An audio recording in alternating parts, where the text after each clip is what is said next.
Geestelijke gezondheid is een recht van alle kinderen en daarom is het eigenlijk belangrijk dat kinderen kunnen opgroeien in omgevingen die geestelijke gezondheid zoveel mogelijk bevorderen en stimuleren. En ouders kunnen daar dingen voor doen, maar ook leerkrachten. Bijvoorbeeld kinderen leren omgaan met emoties en ruimte geven voor emoties.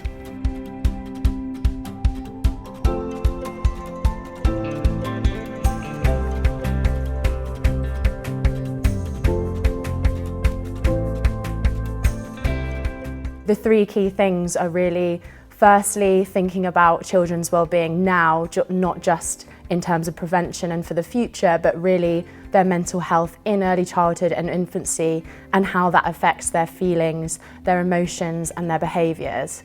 And then also thinking about the socio-ecological model of mental health, so the wider social determinants that impact children's mental health, both in terms of their parents and carers and the stresses that they face, and reducing those stresses, but also supporting protective factors, so factors that will help children to stay mentally healthy throughout their lives at each of those levels, and the role of services across all of those levels to work together to improve children's mental health right from the start of their lives.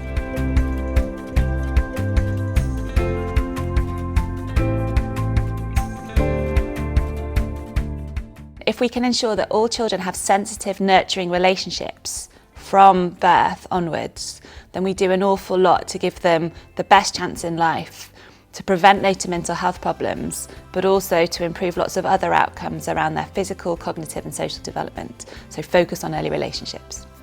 Les peurs dites développementales, elles peuvent des fois un peu se cristalliser. Tout le monde ressent de la peur, les enfants ont des défis dans leur vie, que ce soit en primaire, que ce soit en secondaire. C'est normal de ressentir du stress et c'est plutôt, en termes de prévention, je dirais, c'est de les outiller à mieux gérer ce stress.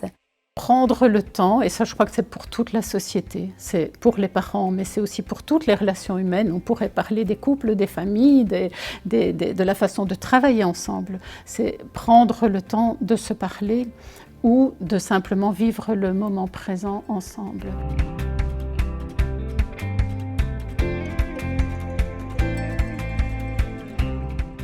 En matière de prévention, c'est important aussi de former, sensibiliser les professionnels, y compris les professionnels qui ne sont pas spécialisés en santé mentale, mais de les sensibiliser à la question de la santé mentale des tout-petits.